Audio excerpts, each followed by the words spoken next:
Rahsia yang ketiga dalam aplikasi Manakal. Yang ni saya rasa sangat berguna untuk kita. Mudah dan dah ada rujukan. Okey, seperti semua boleh lihat ada 4 ikon kat situ. Tekan zikir harian. Ini adalah rahsia yang ketiga dalam aplikasi Manakal. Kita ada zikir selepas solat, zikir pagi, zikir petang, zikir harian, doa harian. Okey, saya cuba satu Kita ambil zikir pagi. Just klik je kat situ. Lepas tu terus dengan keluar kat sini. Zikir pagi. Kita dah susun dah. So ada banyak zikir kat sini. Boleh terus amalkan dan semoga istiqamah.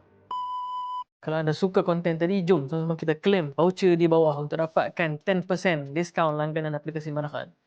Okey, saya nak tunjukkan cara nak claim kod tadi. So, kita dah jadi ahli percuma. Scroll kat bahagian bawah. Tekan langgan sekarang. Lepas tu masukkan kod tadi. Kalau masukkan kod, tekan anak panah kat sebelah ni. Sampai dah kod valid dan harga pun dah jadi bertukar. Kemudian dapatkan sekarang. Terus tekan subscribe.